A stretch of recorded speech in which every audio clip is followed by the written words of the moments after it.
A pleasure to meet y'all at last, and welcome back to Facecam Specials Insurgence. Welcome back to Ark Survival Evolved here on KaijuForceNeo, and I feel like by this point in time I might have proven my point a bit too much. I tell ya, Ark might not just be one of the greatest things I might have ever had in my lifetime. But if you can't already tell, man, there's just a lot that you can look at right now to explain why I'm actually so much in love with this game. Yep. Took down a Carnotaurus with a single slug, and well, I tell you what, the benefits of having your own server when it comes to Ark gameplay, there's a lot of things that you can adjust to it. Oh, attack raptor. Yep.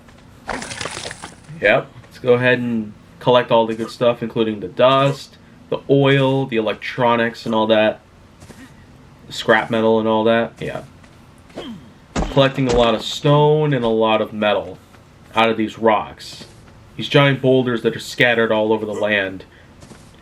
And hopefully I can find more of the actual giant hunks of metal, pretty much.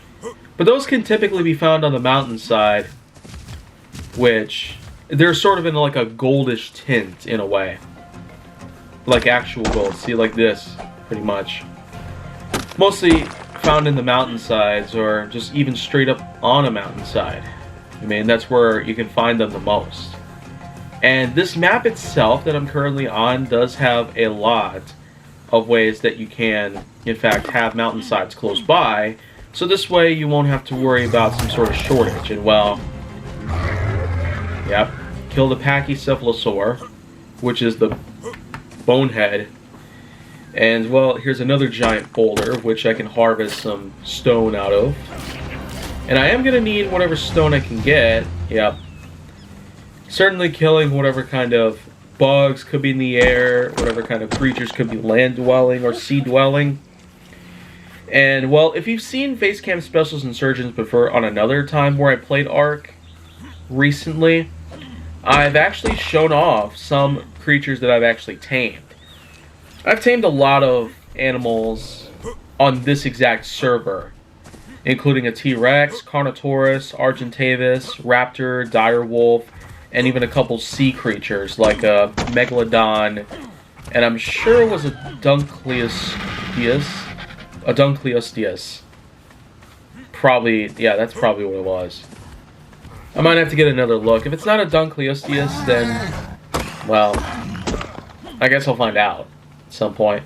So there's one of the obelisks in this area. As you know, pretty much all Ark maps have obelisks. And these obelisks are going to allow for you to fight the bosses in the game. And the bosses in these maps can pretty much vary depending on what map pack that you purchase from the PlayStation Store. Sometimes you can get them for free as well. In this case, I have 5 maps right now that I was able to get for free. The typical standard map that you get with Ark is the island, and that of which I've played a lot of. If you've been watching Gaming with KaijuForceNeo for a long time now, then you know that the island is probably one I've spent the longest amount of time on so far. And I've played for well over 100 hours of gameplay before I even got close to beating the final boss in the game itself. The main story, which is set on the island, by the way, does have in total 4 bosses. And unless you're willing to consider some other creatures as bosses, like the Giganotosaurus, or a variety of others, I mean, most of the larger sized creatures, they typically have larger amounts of health points. And with large amounts of HP, this could mean that you might potentially have to have a lot of bullets on you or a lot of weapons on you at all costs. Explosives, arrows, bullets, whatever you got on you.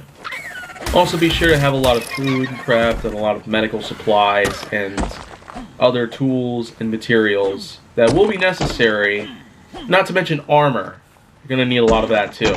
Especially because armor can wear off over time, depending on what the attack level is like.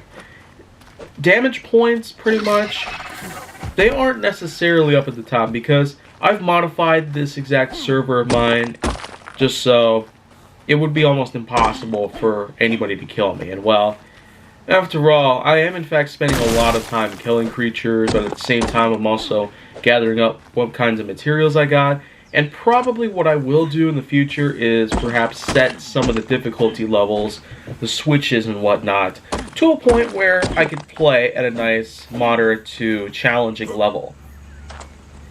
At this point in time, though, it's probably not really going to be the case, especially with tons and tons of preparation work that I'll need to put together. I'm also going to need to kill a lot of creatures, specifically ones that will allow me to harvest different parts, collect different trophies, whatnot, including frills, horns, claws, tentacles, eyes, and a lot of other things.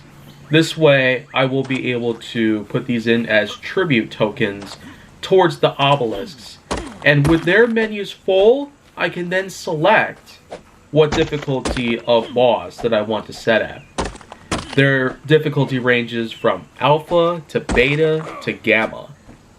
Gamma, of course, is the most easiest, beta being intermediate, and alpha being the toughest. And so, when you really get down to it, Ark Survival Evolved not only gives you a lot of unique ways that you can potentially expand your inventory and your horizons, and also give you give you a lot of opportunities down the line. The truth is, though, is that in this point in time, we got, well, just sprinting down a mountainside with little to no injury, pretty much. I'm fully suited up in armor.